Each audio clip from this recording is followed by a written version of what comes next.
Salut les curieuses, salut les curieux. Aujourd'hui, je vais répondre à une question qui m'a été posée par Marguerite.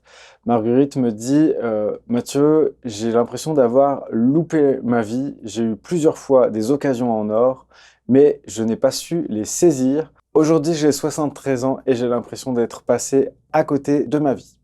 Donc Marguerite, bienvenue avec ça, parce que c'est comme si tu me disais, je suis passé en mode bilan. Et le bilan est pas très bon.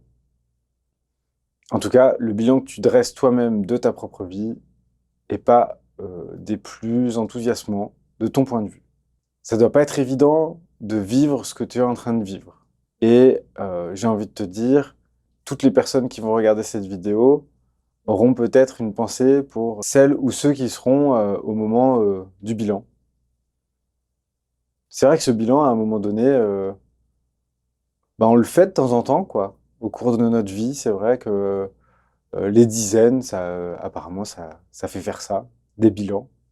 Qu'est-ce que j'ai, qu'est-ce que j'ai fait, qu'est-ce que j'ai encore à faire. Du coup, là, bah, ce bilan-là, il a l'air d'être assez lourd pour toi. Et j'ai l'impression, si tu veux, ce que ça dit, c'est pas que tu as raté ta vie, mais c'est que tu as dû oublier de la vivre un peu. Tu l'as pas ratée, tu as peut-être construit une légende personnelle avec des intersections importantes que tu n'as pas prises et que donc tu as pu, à loisir, fantasmer. Alors, tu ne précises pas exactement à côté de quoi tu penses être passé, mais pour résumer tout ça, dans un français un peu populaire, je dirais que c'est comme si tu avais le syndrome du ligament croisé, quoi.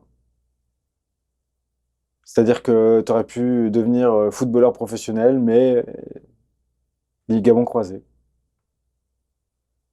Et donc, quand on voit les choses sous cet angle-là, c'est vrai que on passe à côté de quelque chose dont on ne sait pas ce que c'est. Mais plus le temps passe, plus on se raconte qu'à cet endroit-là, il aurait pu se passer tellement de choses et on met tout ce qu'il y aurait eu de positif. On projette, on rétro-projette d'une certaine façon, puisqu'on envoie dans le passé des choses qui auraient pu se révéler parce qu'on aurait choisi telle ou telle carrière, parce qu'on aurait déclaré sa flamme à un tel ou une telle, ou parce qu'on aurait quitté un tel ou une telle, ou etc., etc., parce qu'on aurait eu des enfants plus tard, ou qu'on aurait eu enfin des enfants, enfin je ne sais pas. Et vraiment, tout est possible. Je pense que, si tu veux, Marguerite, euh, c'est pas les éléments qui déterminent si on a l'impression d'avoir loupé sa vie ou pas. C'est la façon dont on a investi son incarnation. Alors, je vais essayer de m'expliquer là-dessus. C'est si les moments que tu as toi-même déterminés comme étant les rendez-vous manqués sont plus importants pour toi que ce que tu vis au quotidien, tu as donc passé des couches et des couches de c'est ça qui aurait été possible de faire tout au long de ta vie à partir du moment où tu es passé par ce petit embranchement. Donc, mettons que, je sais pas, moi, tu aurais pu être actrice, mettons. Par exemple, il y a quelqu'un qui t'a abordé dans la rue, casting sauvage, et qui t'a dit, toi, tu vas pouvoir jouer dans mon prochain film, et finalement, t'as pas pu le faire. Bon, après, bah voilà, c'est vrai que c'est glamour, hein, une carrière d'actrice. C'est glamour sur le papier.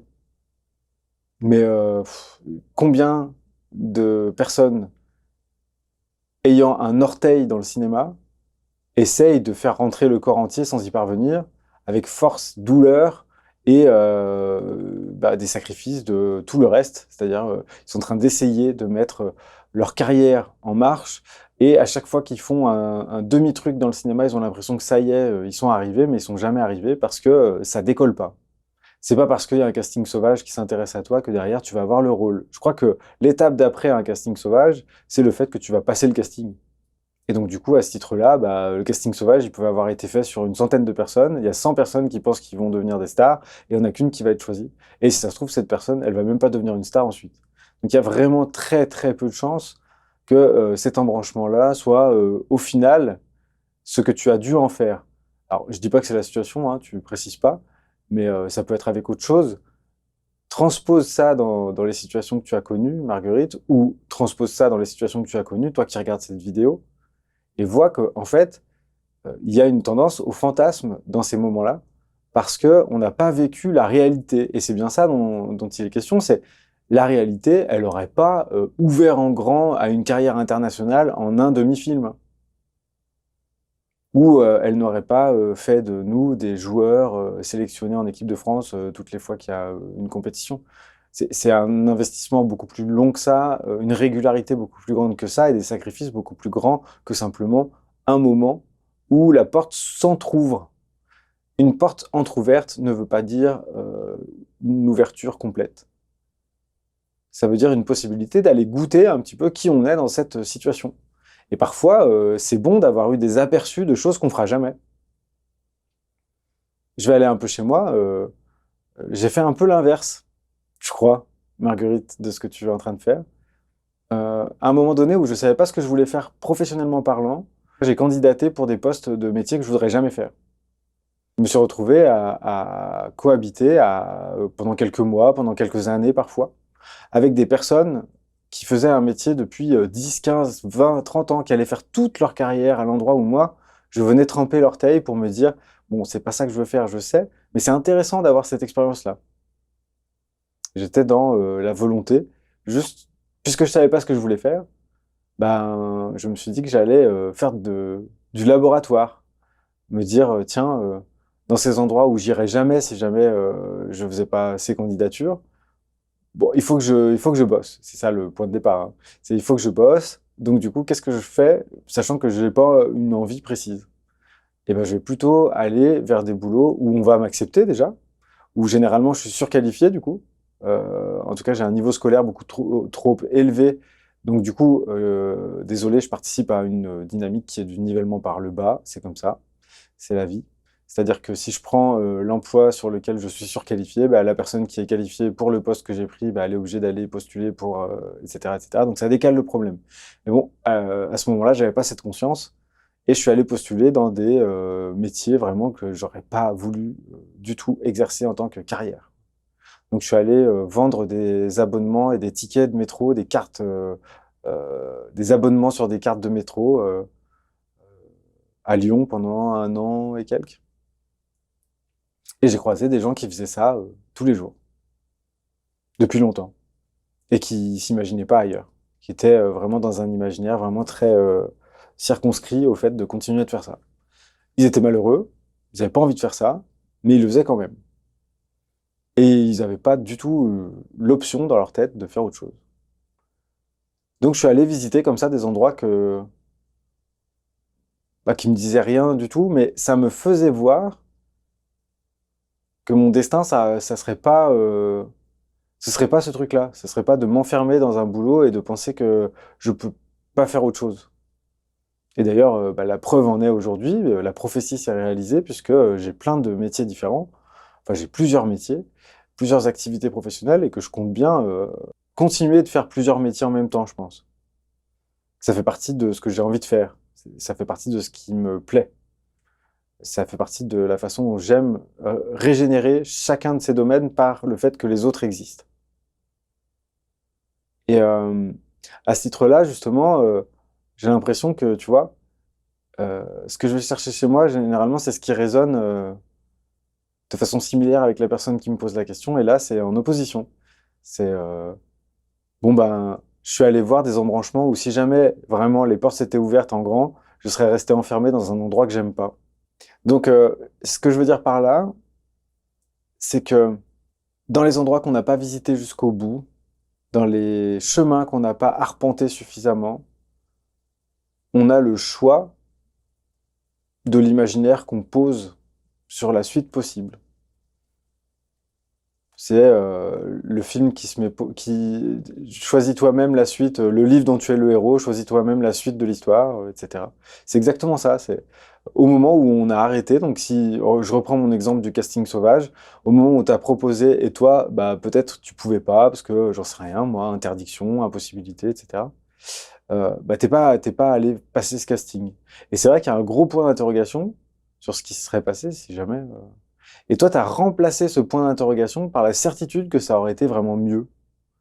Ça aurait été vraiment une révélation pour toi. Donc tu fais exister l'intensité de la vie, tu fais exister la révélation à l'extérieur de ta propre vie, à l'endroit où elle a juste trempé les lèvres dans un verre. Tu te dis ça, c'est la boisson de ma vie, ça. Alors que t'as même pas, t'as porté le verre à tes lèvres et t'as même pas trempé tes lèvres dedans. Du coup, tu peux imaginer que ça a n'importe quel goût, ce truc. Mais c'est sûr, c'était vraiment le breuvage que tu aurais bu tout le temps et qui t'aurait rendu heureuse et belle pour l'éternité.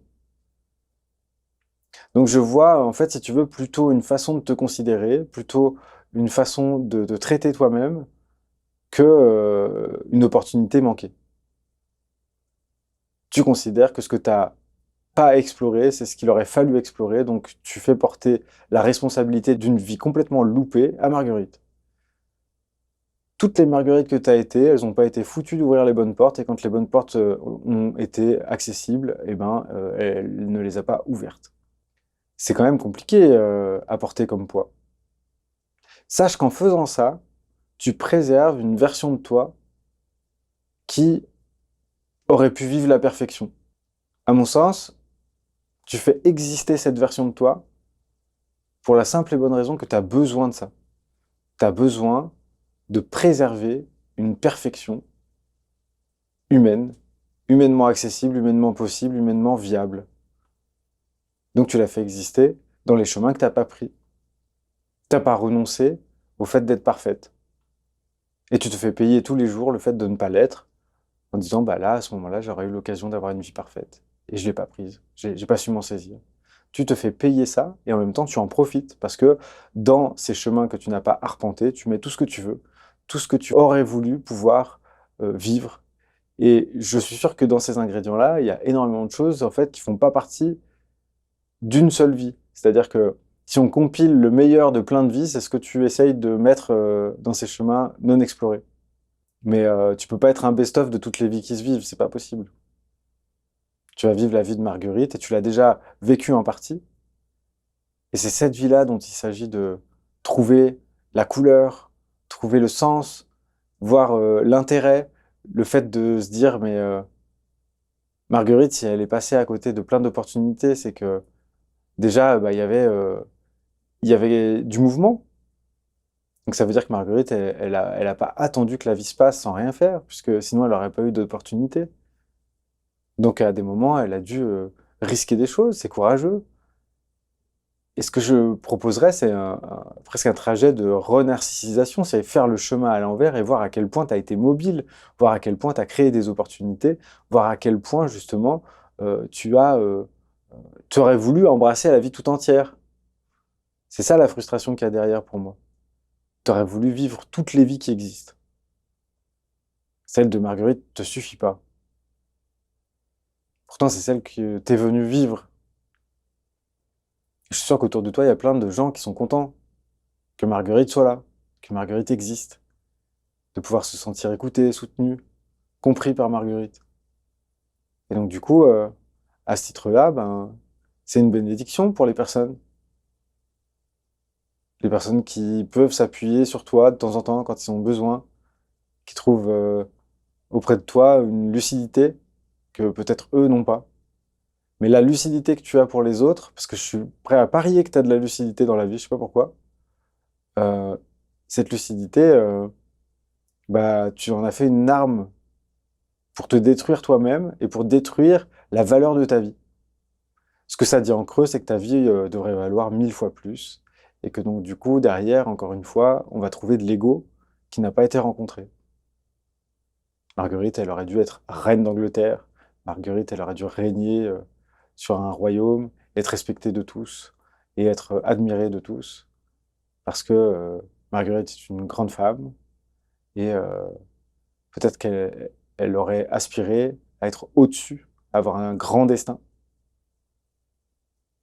Parce que c'est difficile de s'accommoder de quelque chose de plus lambda, de plus populaire, de plus médiocre. Mais dans le médiocre, il y a des choses merveilleuses. Je n'envie pas le destin de la reine d'Angleterre. ou du roi actuel. Tous ces renoncements pour que l'image brille, toute cette maîtrise qu'il faut avoir de soi, tout ce contrôle de son image, toutes ces privations, tout ça pour être riche sans pouvoir vraiment le vivre, tout ça pour être connu sans avoir vraiment de relation. Il y a une sorte de... On en vit des choses qui sont vraiment, j'ai l'impression, très artificielles. Les destins que l'on se souhaite sont de l'artificiel qui est pris pour de la vie. T'as vécu une vraie vie, Marguerite, et tu vas continuer de vivre une vraie vie. Il serait temps de t'en apercevoir et de célébrer le fait d'être Marguerite. Marguerite, elle a besoin de toi. C'est elle qui a besoin d'être aimée. C'est pas la vie qu'elle a pas eue. Voilà, je vais m'arrêter là-dessus. J'espère que ça t'aura apporté quelques éclairages et puis que toi aussi qui regardes cette vidéo, tu auras trouvé quelques résonances avec des choses que tu connais chez toi et puis des choses que tu connais chez les gens qui te sont proches et chers. Je t'invite à réagir en commentaire si tu en as l'élan, à t'abonner à la chaîne, à mettre un petit pouce, à explorer le reste de la chaîne pour voir ce qui s'y est déjà passé et surtout, n'oublie pas, la curiosité est un joli défaut. Salut!